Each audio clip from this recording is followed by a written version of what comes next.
ਸੱਚਾ ਜਨੇਊ। ਭਾਈ ਬਾਲਾ ਜੀ ਕਹਿੰਦੇ ਹਨ, ਮਹਿਤਾ ਕਾਲੂ ਨੇ ਫਿਰ ਵਿਚਾਰ ਕੀਤੀ ਤੇ ਗੁਰੂ ਜੀ ਨੂੰ ਜੰਝੂ ਪਾਉਣ ਦਾ ਮਨ ਬਣਾਇਆ। ਜਿਹੜਾ ਉੱਥੇ ਹਰਦਿਆਲ ਨਾਮੀ ਪੰਡਤ ਰਹਿੰਦਾ ਸੀ, ਉਸ ਨੂੰ ਤੁਰੰਤ ਆਪਣੇ ਘਰ ਬੁਲਾ ਲਿਆ। ਆਪਣੇ ਹਿਰਦੇ ਦੀ ਖਾਹਿਸ਼ ਸਾਰਿਆਂ ਨੂੰ ਦੱਸੀ। ਇਹ ਬ੍ਰਾਹਮਣਾਂ ਦੇ ਰਾਜੇ, ਛਤਰੀ ਰੀਤ ਕਰੋ। ਇਹ ਵਚਨ ਸੁਣ ਕੇ ਪੰਡਿਤ ਹਰਦਿਆਲ ਨੇ ਕਿਹਾ, ਸਾਰੀ ਸਮੱਗਰੀ ਝੱਟ ਮੰਗਵਾ ਲਓ। ਮਹਿਤਾ ਕਾਲੂ ਨੂੰ ਉਸ ਨੇ ਸ਼ੁਭ ਦਿਨ ਦੱਸ ਦਿੱਤਾ। ਉਸ ਦਿਨ ਕਾਰਜ ਆਰੰਭ ਕਰਕੇ ਅਧਿਕ ਵਡਿਆਈ ਪ੍ਰਾਪਤ ਕਰੋ। ਪੰਡਤ ਤੋਂ ਇਹ ਗੱਲ ਸੁਣ ਕੇ ਮਹਿਤਾ ਕਾਲੂ ਨੇ ਸਾਰੀ ਸਮੱਗਰੀ ਛੇਤੀ ਹੀ ਮੰਗਵਾ ਲਈ। ਭੋਜਨ ਵਾਸਤੇ ਅੰਨ ਇਕੱਠਾ ਕੀਤਾ ਗਿਆ ਤੇ ਮਾਂਸ ਪਕਾਉਣ ਵਾਸਤੇ ਬੱਕਰਾ ਮੰਗਵਾਇਆ ਗਿਆ। ਜਿਹੜੇ ਛਤਰੀ ਮਹਿਤਾ ਕਾਲੂ ਦੇ ਸੰਬੰਧ ਸਨ, ਉਹਨਾਂ ਨੂੰ ਪ੍ਰਗਟ ਰੂਪ ਵਿੱਚ ਸੱਦਾ ਭੇਜਿਆ ਗਿਆ। ਨਗਰ ਵਿੱਚ ਜਿਹੜੇ ਹੋਰ ਬ੍ਰਾਹਮਣ ਰਹਿੰਦੇ ਸਨ ਅਤੇ ਜਿਹੜੇ ਵੇਦਾਂ ਦੇ ਵਿਧਾਨ ਵਿੱਚ ਨਿਪੁੰਨ ਸਨ, ਉਹਨਾਂ ਸਾਰਿਆਂ ਨੂੰ ਸੱਦਾ ਭੇਜਿਆ ਗਿਆ ਅਤੇ ਉਹ ਛੇਤੀ ਹੀ ਮਹਿਤਾ ਕਾਲੂ ਜੀ ਦੇ ਘਰ ਪਹੁੰਚ ਗਏ।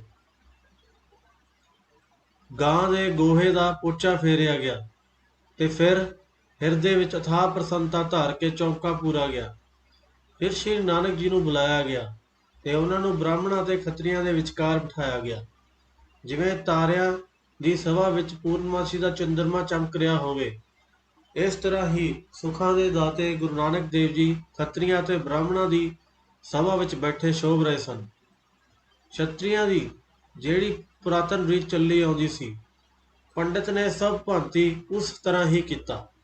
ਛਤਰੀ ਕੁਲ ਦੇ ਆਚਰਣ ਦੀ ਸਿੱਖਿਆ ਦੇ ਕੇ ਫਿਰ ਗੁਰੂ ਜੀ ਦੇ ਗਲ ਵਿੱਚ ਜੰਝੂ ਪਾਉਣ ਲੱਗਾ। ਜਗਤ ਦੇ ਦੁੱਖਾਂ ਨੂੰ ਦੂਰ ਕਰਨ ਵਾਲੇ ਮੁਕਤੀ ਦਾਤੇ ਨੇ ਆਪਣੇ ਸੋਹਣੇ ਨੇਤਰਾਂ ਨਾਲ ਤੱਕਿਆ ਤੇ ਪੁੱਛਿਆ, ਹੇ ਪੰਡਤ ਜੀ, ਇਹ ਦੱਸੋ, ਮੈਨੂੰ ਕਿਸ ਕਾਰਨ ਜੰਝੂ ਪਾਉਣ ਲੱਗੇ ਹੋ? ਕਿਸ ਜਾਤੀ ਕਰਕੇ ਇਹ ਮੇਰੇ ਗਲ ਵਿੱਚ ਪਾਇਆ ਜਾ ਰਿਹਾ ਹੈ? ਇਹ ਮਨੁੱਖ ਨੂੰ ਕਿਸ ਪਦਵੀ ਤੇ ਪਹੁੰਚਾ ਦਿੰਦਾ ਹੈ? ਪਹਿਨਣ ਤੋਂ ਬਗੈਰ ਕੀ ਘਟ ਜਾਵੇਗਾ? ਹੇ ਪੰਡਤ ਜੀ, ਮੈਨੂੰ ਇਸ ਬਾਰੇ ਸਮਝਾਓ। ਗੁਰੂ ਜੀ ਦਾ ਬਚਨ ਸੁਣ ਕੇ ਪੰਡਿਤ ਹਰਦਿਆਲ ਹੈਰਾਨ ਰਹਿ ਗਿਆ। ਭਰਮ ਨਿਵ੍ਰਿਤ ਕਰਨ ਹਿਤ ਉਸ ਨੇ ਇੱਛਾ ਕੀਤੀ। ਪ੍ਰਾਚੀਨ ਕਾਲ ਤੋਂ ਇਹ ਉਪਦੇਸ਼ ਸੁਣਨ ਵਿੱਚ ਆਇਆ ਹੈ, ਜੋ ਵਿਧੀ ਚੱਲੀ ਆਉਂਦੀ ਹੈ, ਹੁਣ ਬੜੇ ਕਲੇਸ਼ ਨਾਲ ਹੀ ਮਿਟ ਸਕਦੀ ਹੈ। ਗੁਰੂ ਜੀ ਨੂੰ ਇਹ ਦੱਸਣ ਵਾਸਤੇ ਕਿ ਇਸ ਦਾ ਮਹਾਤਮ ਕੀ ਹੈ, ਹਿਰਦੇ ਦੇ ਹਨੇਰੇ ਨੂੰ ਦੂਰ ਕਰਨ ਵਾਸਤੇ ਪੰਡਿਤ ਬੋਲਿਆ, ਜਿਹੜੇ ਬ੍ਰਾਹਮਣ ਖੱਤਰੀ ਦਾ ਧਰਮ ਧਾਰਨ ਕਰਦੇ ਹਨ, ਜੰਝੂ ਪਾਉਣ ਨਾਲ ਉਹ ਪਵਿੱਤਰ ਹੋ ਜਾਂਦੇ ਹਨ। ਜਦ ਤੱਕ ਉਹ ਇਸ ਰੀਤ ਦੇ ਅਨੁਸਾਰ ਨਹੀਂ ਹੁੰਦੇ, ਤਦ ਤੱਕ ਉਹ ਚੌਂਕੇ ਦੇ ਅਧਿਕਾਰ ਨਹੀਂ ਹੋ ਸਕਦੇ। ਬ੍ਰਾਹਮਣ ਖੱਤਰੀ ਇਸ ਬਗੈਰ ਧਰਮਹੀਨ ਹੋ ਜਾਂਦੇ ਹਨ। ਤੁਸੀਂ ਇਸ ਭੇਦ ਨੂੰ ਸਮਝੋ। ਵੇਦਾਂ ਦੀ ਵਿਧੀ ਅਨੁਸਾਰ ਜੰਝੂ ਪਾ ਕੇ ਖੱਤਰੀ ਬ੍ਰਾਹਮਣ ਆਪਣੇ ਨਿੱਜੀ ਧਰਮ ਵਿੱਚ ਆਉਂਦੇ ਹਨ। ਕਿਰਪਾਲੂ ਸਤਿਗੁਰੂ ਜੀ ਨੇ ਪਾਂਧੇ ਦੇ ਇਹ ਵਚਨ ਸੁਣੇ। ਕੰਵਲ ਦੇ ਸਰੀਰ ਵਾਲੇ ਨੇ ਆਪਣੇ ਰਸੀਲੇ ਗਲੇ ਵਿੱਚੋਂ ਇਹ ਸ਼ਬਦ ਕਹੇ, ਬ੍ਰਾਹਮਣ ਖੱਤਰੀ ਦਾ ਧਰਮ ਹੈ, ਇਸ ਕਰਕੇ ਉਹ ਆਪਣੇ ਗਲ ਵਿੱਚ ਸੂਤ ਪਾ ਕੇ ਰੱਖਦੇ ਹਨ। ਪਰ ਚੰਗੇ ਕਰਮ ਕਰਨ, ਦਇਆ ਆਦਿ ਦਾ ਚੰਗੀ ਤਰ੍ਹਾਂ ਨਿਰਵਾਹ ਕਰਨ, ਤਦ ਹੀ ਸੂਤ ਪਾਉਣਾ ਉਚਿਤ ਹੈ। ਪਰ ਜੋ ਸੂਤ ਗਲ ਵਿੱਚ ਪਾ ਕੇ ਭੈੜੇ ਕੰਮ ਕਰਦਾ ਹੈ, ਧਨ ਹਿਤ ਹਿੰਸਾ ਕਰਨੀ, ਧਰੋਹ ਕਰਨਾ, ਇਹ ਅਧਰਮ ਹੈ। ਅੰਤ ਤੱਕ ਦੁਸ਼ਟਤਾ ਧਾਰਨ ਕਰਦਾ ਹੈ, ਝੂਠ ਚੁਗਲੀ ਨੂੰ ਚਿੱਤ ਵਿੱਚ ਪਿਆਰ ਕਰਦਾ ਹੈ। ਜਿਹੜਾ ਖੱਤਰੀ ਬ੍ਰਾਹਮਣ ਚੰਡਾਲਾਂ ਵਾਲੇ ਕੰਮ ਕਰਦੇ ਹਨ, ਉਹ ਯਮਾਂ ਦਾ ਬੜਾ ਦੰਡ ਸਹਾਰਦੇ ਹਨ। ਉਹਨਾਂ ਨੂੰ ਜਨੇਊ ਨੇ ਫਿਰ ਕੀ ਫਲ ਦਿੱਤਾ? ਇੱਥੇ ਪਾਪ ਕਰਨ ਕਰਕੇ ਉਹਨਾਂ ਨੂੰ ਨਰਕਾਂ ਦੀ ਪ੍ਰਾਪਤੀ ਹੁੰਦੀ ਹੈ। ਜਦੋਂ ਉੱਥੇ ਬੈਠੇ ਸਾਰੇ ਬ੍ਰਾਹਮਣਾਂ ਨੇ ਇਹ ਵਚਨ ਸੁਣੇ ਤਾਂ ਉਹ ਚੁੱਪ ਰਹਿ ਗਏ, ਜਿਵੇਂ ਉਹਨਾਂ ਨੂੰ ਕੁਝ ਆਉਂਦਾ ਹੀ ਨਹੀਂ ਸੀ। ਸਾਹਮਣੇ ਹੋ ਕੇ ਕੋਈ ਵੀ ਉੱਤਰ ਨਹੀਂ ਸੀ ਦੇ ਰਿਹਾ। ਸਾਰੇ ਆਪਣੇ ਮਨ ਵਿੱਚ ਸਮਝ ਗਏ ਕਿ ਕੁਝ ਕਿਹਾ ਗਿਆ ਹੈ ਉਹ ਬਿਲਕੁਲ ਸੱਚ ਹੈ।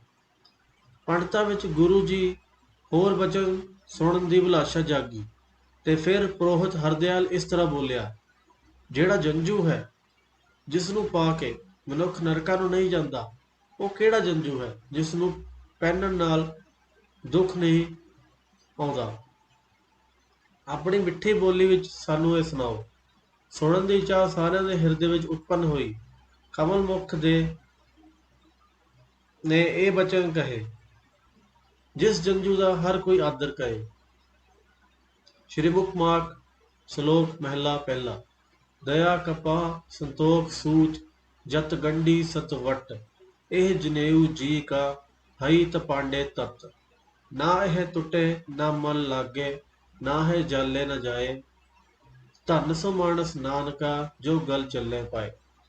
ਦਇਆ ਨੂੰ ਕਪਾਹ, ਸੰਤੋਖ ਨੂੰ ਧਾਗਾ, ਸਬਰ ਨੂੰ ਗੰਢ ਅਤੇ ਸੱਚ ਨੂੰ ਮਰੋੜਾ ਬਣਾ। ਇਹ ਹੈ ਜਨੇਊ ਆਤਮਾ ਦਾ। ਜੇ ਤੇਰੇ ਕੋਲ ਇਹ ਹੈ, हे ਬ੍ਰਾਹਮਣ, ਤਦ ਤੈਨੂੰ ਇਹ ਪਾ ਦੇ। ਇਹ ਟੁੱਟਦਾ ਨਹੀਂ, ਨਾ ਹੀ ਇਹ ਮੈਲਾ ਹੁੰਦਾ ਹੈ, ਨਾ ਹੀ ਗੁਆਚਦਾ ਹੈ। ਇਹ ਨਾਨਕ, ਧਨ ਹਨ ਉਹ ਪ੍ਰਾਣੀ ਜੋ ਅਜਿਹਾ ਜਨੇਊ ਆਪਣੀ ਗਰਦਨ ਦੁਆਲੇ ਪਾ ਕੇ ਰੱਖਦੇ ਹਨ। ਇਸ ਜਿਉ ਨੂੰ ਪਵਿੱਤਰ ਅਤੇ ਸਦਾ ਰਹਿਣ ਵਾਲਾ ਜਾਣੋ। ਕੋਈ ਵਿਹਲਾ ਹੀ ਇਸ ਨੂੰ ਆਪਣੇ ਗਲ ਵਿੱਚ ਪਾਉਂਦਾ ਹੈ। ਜਿਸ ਨੇ ਅਜਿਹਾ ਜਨੇਊ ਗਲ ਵਿੱਚ ਪਾਇਆ ਹੈ, ਧਨ ਹਨ ਉਹ ਮਨੁੱਖ ਜਿਨ੍ਹਾਂ ਦੇ ਸਾਰੇ ਦੁੱਖਾਂ ਦਾ ਨਾਸ਼ ਹੋ ਗਿਆ ਹੈ। ਉਹਨਾਂ ਦਾ ਲੋਕ ਪਰਲੋਕ ਆਨੰਦਿਤ ਹੋ ਗਿਆ ਹੈ। ਉਹ ਜਮਾਂ ਦੇ ਘਰ ਵੀ ਸਨਮਾਨ ਪ੍ਰਾਪਤ ਕਰਦੇ ਹਨ।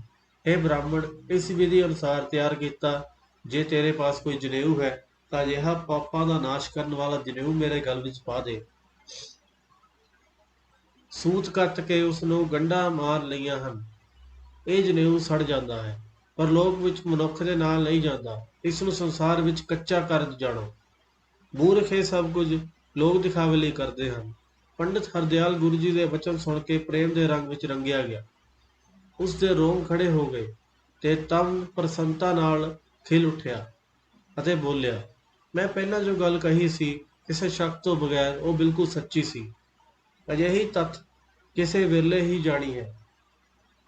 ਬਹੁਤੇ ਲੋਕ ਅਣਜਾਣ ਹਨ। ਇਹ ਵਚਨ ਸੁਣ ਕੇ ਮੈਂ ਆਪਣੇ ਮਨ ਵਿੱਚ ਇਹ ਗੱਲ ਪੱਕੀ ਕੀਤੀ ਹੈ। ਮੈਂ ਬੰਸ ਸਮੇਤ ਕਿਰਤਾਰਥ ਹੋ ਗਿਆ ਹਾਂ ਅਤੇ ਬ੍ਰਾਹਮਣ ਦਾ ਜੋ ਘਰ ਅਰਥਾਤ ਆਸ਼ਰਾ ਹਨ, ਭਾਵ ਗੁਰੂ ਜੀ, ਹੁਣ ਮੇਰੇ ਜਜਮਾਨ ਹੋ ਗਏ ਹਨ। ਪੰਡਿਤ ਹਰਦਿਆਲ ਆਨੰਦਿਤ ਹੋ ਗਿਆ ਅਤੇ ਉਸ ਪਾਸੋਂ ਕੁਝ ਬੋਲਿਆ ਵੀ ਨਹੀਂ ਸੀ ਜਾਂਦਾ। ਗੁਰੂ ਜੀ ਦੇ ਹੋਰ ਵਚਨ ਸੁਣਨ ਵਾਸਤੇ ਉਸ ਵਿੱਚ ਤੀਵਰ ਰੁਚੀ ਪੈਦਾ ਹੋਈ। ਦੂਸਰੇ ਜੋ ਬ੍ਰਾਹਮਣ ਸ਼ੁਭ ਨੀਤੀ ਵਿਚਾਰ ਕੇ ਬੈਠੇ ਸਨ, ਉਹ ਪ੍ਰਾਚੀਨ ਰੀਤ ਦਾ ਪ੍ਰਮਾਣ ਲੈ ਕੇ ਬੋਲੇ, ਇਹ ਬਾਲਕ, ਜਣੇਊ ਪਾਉਣ ਦੀ ਰੀਤ ਵੇਦ ਪੰਥ ਵਿੱਚ ਬਹੁਤ ਪ੍ਰਸਿੱਧ ਹੈ। ਆਦਿ ਤੋਂ ਹੀ ਇਹ ਪਵਿੱਤਰ ਅਤੇ ਸ਼੍ਰੇਸ਼ਟ ਧਰਮ ਹੈ। ਖੱਤਰੀ ਬ੍ਰਾਹਮਣ ਇਸ ਧਰਮ ਨੂੰ ਰੱਖਦੇ ਆਏ ਹਨ। ਬ੍ਰਹਮਾ ਦੇ ਸਮੇਂ ਤੋਂ ਚੱਲਿਆ ਆ ਰਿਹਾ ਅਤੇ ਬ੍ਰਹਮਾ ਦੇ ਪੁੱਤਰ ਸਨਕ ਅਤੇ ਉਸਦੇ ਪੁੱਤਰ ਨੇ ਵੀ ਇਸ ਨੂੰ ਪਹਿਨਿਆ। ਜੋ ਅਸੀਂ ਕਰ ਰਹੇ ਹਾਂ, ਇਹ ਕੋਈ ਨਵੀਂ ਗੱਲ ਨਹੀਂ। ਇਹ ਸ਼੍ਰੇਸ਼ਟ ਬੁੱਧੀ ਵਾਲੇ, ਇਸ ਜਨੇਊ ਨੂੰ ਪਹਿਨ ਲਵੋ, ਬਾਅਦ ਵਿੱਚ ਬੇਸ਼ੱਕ ਹਟਾ ਦੇਣਾ। ਇਹ ਬਾਲ, ਆਪਣੀ ਕੁਝ ਕੁਲ ਦੀ ਪ੍ਰਾਚੀਨ ਰੀਤੀ ਤੇ ਚੱਲੋ। ਤੁਸੀਂ ਸਾਰਿਆਂ ਨਾਲੋਂ ਵੱਖਰੀ ਤੇ ਨਿਰਾਲੀ ਗੱਲ ਕਿਉਂ ਕਰਨੀ ਚਾਹੁੰਦੇ ਹੋ? ਸ਼੍ਰੀ ਨਾਨਕ ਜੀ ਬ੍ਰਾਹਮਣ ਦੇ ਇਹ ਬਚਨ ਸੁਣ ਕੇ ਉਹਨਾਂ ਦੀ ਮੱਤ ਦਾ ਖੰਡਨ ਕਰਦੇ ਹੋਏ ਬੋਲੇ, ਸ਼੍ਰੀ ਮੁਖਵਾਕ। ਚੌਕੜ ਮੁੱਲ ਅਣਾਇਆ, ਬਹਿ ਚੌਕੇ ਪਾਇਆ। ਸਿੱਖਾਂ ਕੰਨ ਚੜਾਇਆ, ਗੁਰ ਬ੍ਰਾਹਮਣ ਥੀਆ। ਉਹ ਮੂਆ ਉਹ ਝੜ ਪਿਆ, ਵੇਤ ਗਾ ਗਿਆ। ਤੂੰ 4 ਕੌਡੀਆਂ ਦਾ ਧਾਗਾ ਖਰੀਦ ਕੇ ਲਿਆਉਂਦਾ ਹੈ, ਫਿਰ ਵਿਹੜੇ ਵਿੱਚ ਬੈਠ ਕੇ ਇਸ ਨੂੰ ਮਨੁੱਖਾਂ ਦੇ ਗਲ ਵਿੱਚ ਪਾਉਂਦਾ ਹੈ। ਬ੍ਰਾਹਮਣ ਧਾਰਮਿਕ ਗੁਰੂ ਬਣ ਜਾਂਦਾ ਹੈ ਅਤੇ ਉਹ ਕੰਨ ਵਿੱਚ ਸਿੱਖਿਆ ਦਿੰਦਾ ਹੈ। ਪਰ ਜਦ ਉਹ ਮਨੁੱਖ ਮਰ ਜਾਂਦਾ ਹੈ, ਉਹ ਜਨੇਊ ਡਿੱਗ ਪੈਂਦਾ ਹੈ ਤੇ ਆਤਮਾ ਬਿਨਾਂ ਧਾਗੇ ਦੇ ਚਲੀ ਜਾਂਦੀ ਹੈ। ਇਹ ਬ੍ਰਾਹਮਣ, ਇਸ ਵਿਧੀ ਅਨੁਸਾਰ ਤੂੰ ਜਨੇਊ ਦਿੰਦਾ ਹੈ, 4 ਕੌਡੀਆਂ ਦਾ ਧਾਗਾ ਤੂੰ ਮੁੱਲ ਲੈਂਦਾ ਹੈ, ਉਹ ਇਸ ਜਗਤ ਵਿੱਚ ਹੀ ਅੱਗ ਨਾਲ ਸੜ ਜਾਂਦਾ ਹੈ। ਇਹ ਕਾਰਜ ਲਈ ਤੂੰ ਪਾਇਆ ਸੀ, ਉਸ ਕਾਰਜ ਵਾਸਤੇ ਉਹ ਮਨੁੱਖ ਦੀ ਆਤਮਾ ਦੇ ਨਾਲ ਤਾਂ ਨਹੀਂ ਗਿਆ। ਜਿਹੜਾ ਧਾਗਾ ਪਰਲੋਕ ਵਿੱਚ ਕਿਸੇ ਕੰਮ ਹੀ ਨਹੀਂ ਆਉਂਦਾ, ਉਹ ਤਾਂ ਇਸ ਜਗਤ ਵਿੱਚ ਕੇਵਲ ਲੋਕ ਦਿਖਾਵਾ ਹੀ ਹੈ।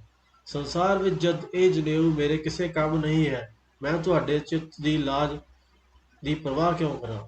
ਜਦ ਜਮ ਆ ਕੇ ਫੜ ਲੈਂਦੇ ਹਨ ਤਾਂ ਜਨੇਊ ਨਾਲ ਨਹੀਂ ਜਾਂਦਾ। ਜਿੱਥੇ ਪ੍ਰਭੂ ਦਾ ਨਾਮ ਜੁੰਦਾ ਹੈ, ਉੱਥੇ ਜਨੇਊ ਟੁੱਟ ਜਾਂਦਾ ਹੈ। ਜਿਹੜੇ ਕੂੜ ਬੋਲਦੇ ਅਤੇ ਚੋਰੀ ਯਾਰੀ ਕਰਦੇ ਹਨ, ਉਹਨਾਂ ਨੂੰ ਇੱਥੇ ਕਰੜੀ ਸਜ਼ਾ ਮਿਲਦੀ ਹੈ। ਕਰਤਾ ਪੁਰਖ ਦਾ ਨਾਮ ਸੱਚਾ ਹੈ, ਉਸ ਦਾ ਜਪਣ ਨਾਲ ਛੁਟਕਾਰਾ ਹੁੰਦਾ ਹੈ। ਇਹ ਨਾਮ ਦੋਹਾਂ ਲੋਕਾਂ ਦੀ ਸਹਾਈ ਹੁੰਦਾ ਹੈ। ਇਸ ਦਾ ਦਿਨ ਰਾਤ ਬੜੇ ਉਤਸ਼ਾਹ ਨਾਲ ਸਿਮਰਨ ਕਰੋ। ਖੱਤਰੀਆਂ ਬ੍ਰਾਹਮਣਾਂ ਦੀ ਉੱਥੇ ਜਿਹੜੀ ਵੱਡੀ ਭੀੜ ਲੱਗੀ ਹੋਈ ਸੀ, ਗੁਰੂ ਜੀ ਦੇ ਅਚਰਜ ਵਚਨ ਸੁਣ ਕੇ ਬਹੁਤ ਹੈਰਾਨ ਹੋਈ। ਕੋਈ ਵੀ ਉੱਤਰ ਦੇਣ ਦੇ ਸਮਰੱਥ ਨਹੀਂ ਸੀ। ਸੱਚੀ ਗੱਲ ਨੂੰ ਕਿਵੇਂ ਕਹਿੰਦੇ ਕਿ ਇਹ ਵਿਅਰਥ ਹੈ। ਫਿਰ ਉੱਥੇ ਜੋ ਮਹਿਤਾ ਕਾਲੂ ਦੇ ਸੰਬੰਧੀ ਬੈਠੇ ਹੋਏ ਸਨ, ਉਹਨਾਂ ਨੇ ਆਪਣੇ ਮਨ ਦੀ ਗੱਲ ਕਹੀ। ਇਹ ਚਤੁਰ ਨਾਨਕ, ਸੁਣੋ, ਆਪ ਦੀ ਸੱਚੀ ਬਾਣੀ ਬਹੁਤ ਮਿੱਠੀ ਹੈ। ਅੱਜ ਤੁਹਾਡੇ ਪਿਤਾ ਜੀ ਨੇ ਜੋ ਧਨ ਖਰਚਿਆ ਹੈ, ਉਹ ਸਾਰਾ ਜਨੇਊ ਦੀ ਰਸਮ ਵਾਸਤੇ ਹੀ ਸੀ। ਜੇ ਤੁਸੀਂ ਜਨੇਊ ਨਹੀਂ ਪਾਉਂਦੇ ਤਾਂ ਉਹ ਵਿਅਰਥ ਜਾਂਦਾ ਹੈ। ਤੁਹਾਡੇ ਪਿਤਾ ਜੀ ਨੇ ਇਹ ਸਭ ਕੁਝ ਸਮਾਜਿਕ ਰੀਤ ਵਾਸਤੇ ਕੀਤਾ ਹੈ। ਬ੍ਰਾਹਮਣ ਖੱਤਰੀ ਤੁਹਾਡੇ ਘਰ ਆਏ ਹਨ। ਜਨੇਊ ਪਹਿਨ ਲਵੋ ਅਤੇ ਜਗਤ ਵਿੱਚ ਸ਼ੋਭਾ ਪਾਓ। ਜਿਹੜਾ ਵਿਅਕਤੀ ਆਪਣੀ ਨਿੱਜ ਕੁਲ ਦੀ ਰੀਤ ਨਹੀਂ ਚੁੱਲਦਾ, ਉਹ ਜਾਤ ਪਾਤ ਤੋਂ ਨਿਰਾਲੇ ਰਹਿੰਦੇ ਹਨ। ਸਾਰੇ ਲੋਕ ਅਤੇ ਪਰਿਵਾਰ ਗੱਲ ਵਿੱਚ ਜਨੇਊ ਪਿਆ ਵੇਖ ਕੇ ਦਿਲ ਵਿੱਚ ਬਹੁਤ ਖੁਸ਼ ਹੁੰਦੇ ਹਨ। ਜੇ ਤੁਸੀਂ ਜਨੇਊ ਪਾਓਗੇ ਤਾਂ ਜਿਹੜਾ ਸਾਰਿਆਂ ਵਿੱਚ ਖੇੜਾ ਤੇ ਹਲਾਸ ਵਧਿਆ ਹੈ, ਉਹ ਸਾਰਾ ਖਤਮ ਹੋ ਜਾਵੇਗਾ ਤੇ ਸਾਰਿਆਂ ਦੇ ਮਨ ਉਦਾਸ ਹੋ ਜਾਣਗੇ। ਇੱਕ ਵਾਰ ਜਨੇਊ ਪਹਿਨ ਲਵੋ, ਫਿਰ ਤੁਹਾਡੇ ਮਨ ਦੀ ਜੋ ਵੀ ਇੱਛਾ ਹੋਵੇ ਉਸ ਤਰ੍ਹਾਂ ਕਰੋ। ਸਕੇ ਸੰਬੰਧੀਆਂ ਦੇ ਅਜਿਹੇ ਵਚਨ ਸੁਣ ਕੇ ਕਮਲ ਫੁੱਲ ਵਰਗੇ ਨੈਣਾਂ ਵਾਲੇ ਸ੍ਰੀ ਗੁਰੂ ਨਾਨਕ ਦੇਵ ਜੀ ਇਸ ਪ੍ਰਕਾਰ ਬੋਲੇ। ਸ੍ਰੀ ਮੁਖਵਾਕ। ਲੱਖ ਚੋਰੀਆਂ, ਲੱਖ ਜਾਰੀਆਂ, ਲੱਖ ਕੂੜੀਆਂ, ਲੱਖ ਗਾਲ, ਲੱਖ ਠੱਗੀਆਂ ਪਹਿਮਾਨੀਆਂ, ਰਾਤ ਦਿਨਸ ਜੀ ਨਾਲ, ਤਗ ਕਪਾਹੋ ਕੱਤੀਐ, ਬਾਹਮਣ ਵਟੇ ਆਏ, ਕੋਹ ਬੱਕਰਾ ਰਿੰਨ ਖਾਇਆ, ਸਭ ਕੋ ਆਖੇ ਪਾਏ, ਹੋਏ ਪੁਰਾਣਾ ਸੁੱਟੀਆਂ, ਵੀ ਫਿਰ ਪਾਈਏ ਹੋਰ, ਨਾਨਕ ਤਗ ਨ ਟੁੱਟਈ ਜੇ ਤਗ ਹੋਵੇ ਜੋਰ। ਮਨੁੱਖ ਲੱਖਾਂ ਚੋਰੀਆਂ, ਲੱਖਾਂ ਹੀ ਵਿਵਚਾਰ ਕਰਦਾ ਹੈ ਅਤੇ ਲੱਖਾਂ ਝੂਠ ਤੇ ਮੰਦੇ ਵਚਨ ਬੋਲਦਾ ਹੈ। ਉਹ ਰਾਤ ਦਿਨ ਅਣਗਿਣਤ ਠੱਗੀਆਂ ਤੇ ਪਹਿਨਾਮੀਆਂ ਅਤੇ ਆਪਣੇ ਸਾਥ ਦੇ ਜੀਵਾਂ ਨਾਲ ਕਰਦਾ ਹੈ। ਧਾਗਾ ਰੂਹ ਤੋਂ ਕੱਤਿਆ ਜਾਂਦਾ ਹੈ ਤੇ ਬ੍ਰਾਹਮਣ ਆ ਕੇ ਇਸ ਨੂੰ ਵੱਟਦਾ ਹੈ। ਬੱਕਰਾ ਮਾਰਿਆ, ਪਕਾਇਆ ਤੇ ਖਾਧਾ ਜਾਂਦਾ ਹੈ। ਤਦ ਹਰ ਕੋਈ ਕਹਿੰਦਾ ਹੈ ਜਨੇਊ ਪਾ ਦਿਓ। ਜਦ ਇਹ ਜਨੇਊ ਪੁਰਾਣਾ ਹੋ ਜਾਂਦਾ ਹੈ, ਇਸ ਨੂੰ ਸੁੱਟ ਦਿੰਦਾ ਹੈ, ਫਿਰ ਨਵੇਂ ਸਿਰਿਓਂ ਹੋਰ ਪਾ ਦਿੱਤਾ ਜਾਂਦਾ ਹੈ। ਹੇ ਨਾਨਕ, ਧਾਗਾ ਤਦ ਕਦੇ ਨਹੀਂ ਟੁੱਟਦਾ ਜੇ ਧਾਗੇ ਵਿੱਚ ਕੋਈ ਆਤਮ ਸ਼ਕਤੀ ਹੋਵੇ।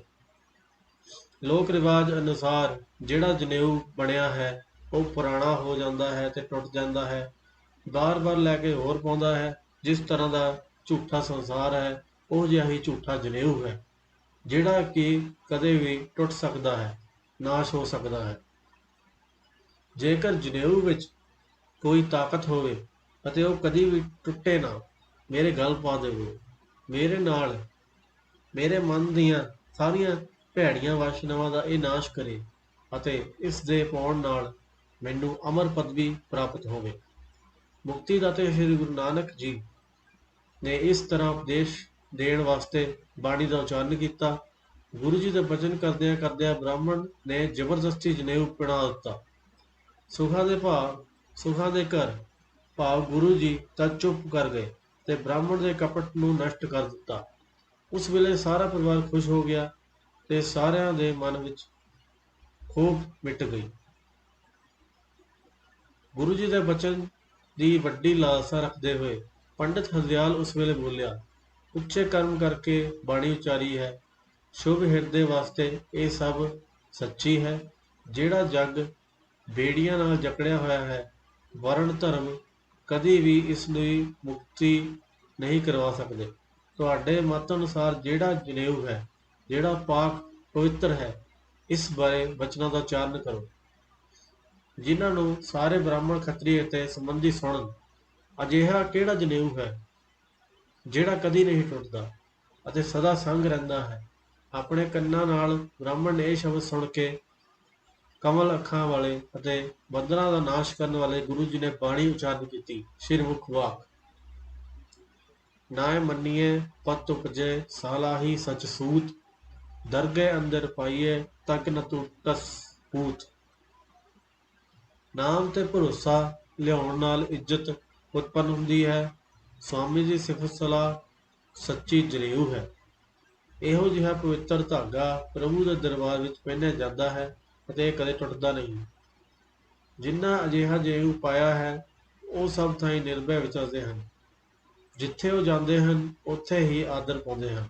ਸਭ ਸ਼ੋਭਾ ਸਮੇਤ ਜਸ ਛਾ ਜਾਂਦਾ ਹੈ। ਇਹ ਜਨੇਊ ਕਦੇ ਟੁੱਟਦਾ ਨਹੀਂ ਤੇ ਸਾਥ ਦਿੰਦਾ ਹੈ। ਜਿਸ ਦੇ ਭਾਗ ਜਾਗਦੇ ਹਨ ਉਹ ਹੀ ਇਸ ਨੂੰ ਪਹਿਨਦੇ ਹਨ। ਕਾਮ ਕ੍ਰੋਧ ਨੇ ਮਨ ਨੂੰ ਮੈਲੇ ਕਰ ਦਿੱਤਾ ਹੈ। ਨਾਮ ਦਾ ਸਿਮਰਨ ਕਰਨ ਨਾਲ ਮਨ ਪਵਿੱਤਰ ਹੋ ਜਾਂਦਾ ਹੈ। ਉਹਨਾਂ ਵਾਸਤੇ ਜਨੇਊ ਯੋਗ ਹੈ ਜਿਹੜੇ ਲੋਕ ਰਾਏ ਦੇ ਉਲਟ ਹਨ। ਗੁਰੂ ਜੀ ਦੇ ਉਪਦੇਸ਼ ਸੁਣ ਕੇ ਪੰਡਿਤ ਹਰਦਿਆਲ ਨੇ ਗੁਰੂ ਜੀ ਵੱਲ ਵੇਖ ਕੇ ਹਿਰਦੇ ਵਿੱਚ ਇਹ ਧਾਰ ਲਈ, ਧੰਨ ਧੰਨ ਫਿਰ ਧੰਨ ਕਿਹਾ। ਆਪਣੀ ਗਤ ਤੁਸੀਂ ਆਪ ਹੀ ਜਾਣਦੇ ਹੋ, ਹੋਰ ਕੋਈ ਤੁਹਾਡੀ ਮਹਿਮਾ ਨਹੀਂ ਜਾਣ ਸਕਦਾ। ਤੁਸੀਂ ਇੱਕ ਪੁਰੋਹਿਤ ਦੇ ਘਮੰਡ ਦਾ ਨਾਸ਼ ਕਰਨ ਵਾਲੇ ਹੋ। ਜਿਸ ਨੂੰ ਵੇਖ ਕੇ ਕਿਰਪਾ ਕਰਦੇ ਹੋ ਉਸ ਦਾ ਹੀ ਜਨਮ ਮਰਨ ਕੱਟਿਆ ਜਾਂਦਾ ਹੈ। ਉਸ ਵੇਲੇ ਮਹਿਤਾ ਕਾਲੂ ਜੀ ਨੇ ਇਹ ਬਚਨ ਕਹੇ, ਹੁਣ ਸਭ ਪ੍ਰਕਾਰ ਦੇ ਭੋਜਨ ਤਿਆਰ ਹੋ ਗਏ ਹਨ। ਪੰਡਤ ਜੀ ਉੱਠੋ ਅਤੇ ਪੰਗਤ ਵਿੱਚ ਬੈਠੋ, ਦੇਰੀ ਛੱਡ ਕੇ ਆਪਣਾ ਭੋਜਨ ਖਾਓ। ਇਹ ਸੁਣ ਕੇ ਸਭ ਬ੍ਰਾਹਮਣਾਂ ਨੇ ਆਪਣੇ ਕੱਪੜੇ ਉਤਾਰੇ ਅਤੇ ਇੱਕ ਪੰਗਤ ਵਿੱਚ ਇਕਸਾਰ ਬੈਠ ਗਏ। ਖੱਤਰੀਆਂ ਅਤੇ ਨਿੱਜੀ ਸੰਬੰਧੀਆਂ ਨੂੰ ਬੁਲਾਇਆ, ਉਹ ਵੀ ਇੱਕ ਪੰਗਤ ਵਿੱਚ ਸੋਹਣੀ ਕਤਾਰ ਬੈਠ ਗਏ। ਅਨੇਕ ਪ੍ਰਕਾਰ ਦੀਆਂ ਪੱਤਲਾਂ ਨੂੰ ਉਹਨਾਂ ਦੇ ਅੱਗੇ ਧਰਿਆ। ਤਦ ਲਾਂਗਰੀ ਭੋਜਨ ਪਰੋਸਣ ਲੱਗਾ। ਖੀਰ, ਖੰਡ ਅਤੇ ਘਿਓ ਵਿਧੀ ਅਨੁਸਾਰ ਬੜੇ ਉਤਸ਼ਾਹ ਨਾਲ ਛੇਤੀ ਛੇਤੀ ਪਰੋਸੇ ਗਏ। ਬਰੀਕ ਚਾਵਲ, ਬੜੇ ਅਤੇ ਪਕੌੜੇ ਜਿਹੜੇ ਮਿਰਚ ਧਨੀਏ ਵਾਲੇ ਦਹੀਂ ਵਿੱਚ ਡੋਬੇ ਹੋਏ ਸਨ ਵੀ ਵਰਤਾਏ ਗਏ। ਅਨੇਕ ਪ੍ਰਕਾਰ ਦੇ ਵਧੀਆ ਪਕਵਾਨ ਬਣੇ ਹੋਏ ਸਨ। ਖਾਣ ਤੋਂ ਪਹਿਲਾਂ ਸਾਰਿਆਂ ਨੇ ਹਰੀ ਦੇ ਨਾਮ ਦਾ ਉਚਾਰਨ ਕੀਤਾ। ਸਾਰਿਆਂ ਨੇ ਬੜੇ ਸਵਾਦ ਨਾਲ ਭੋਜਨ ਗ੍ਰਹਿਣ ਕੀਤਾ। ਬਾਅਦ ਵਿੱਚ ਪਾਨਾਂ ਦੇ ਬੀੜੇ ਚੁਗਾਉਣ ਵਾਸਤੇ ਦਿੱਤੇ ਗਏ। ਦਛਣਾ ਦੇ ਕੇ ਬ੍ਰਾਹਮਣਾਂ ਨੂੰ ਸਨਮਾਨਿਤ ਕੀਤਾ ਗਿਆ ਅਤੇ ਫਿਰ ਸਾਰਿਆਂ ਨੂੰ ਵਿਦਾ ਕੀਤਾ ਗਿਆ। ਪੰਡਿਤ ਹਰਦਿਆਲ ਜੋ ਚਾਹੁੰਦੇ ਸਨ ਕਿ ਉਹੀ ਉਸ ਨੂੰ ਮਿਲ ਗਿਆ। ਉਸ ਦੀ ਨਾਮ ਨਾਲ ਲਿਵ ਲੱਗ ਗਈ ਅਤੇ ਪ੍ਰਭੂ ਨੇਮ ਦਾ ਆਸਰਾ ਮਿਲ ਗਿਆ। ਜਨੇਊ ਪਾਉਣ ਦੀ ਕਥਾ ਜਿਹੜਾ ਵਿਅਕਤੀ ਪਿਆਰ ਨਾਲ ਸੁਣੇ ਅਤੇ ਸੁਣਾਵੇ, ਉਸ ਦੇ ਨਸ਼ਟ ਹੋਣ ਵਾਲੇ ਜਨੇਊ ਨੂੰ ਕਦੀ ਆਂਚ ਨਹੀਂ ਪਹੁੰਚਦੀ। ਭਾਵ ਉਸ ਨੂੰ ਜਨੇਊ ਪਾਉਣ ਦੀ ਲੋੜ ਨਹੀਂ ਅਤੇ ਉਸ ਨੂੰ ਗੁਰੂ ਚਰਨਾਂ ਦਾ ਪ੍ਰੇਮ ਮਿਲ ਜਾਂਦਾ ਹੈ।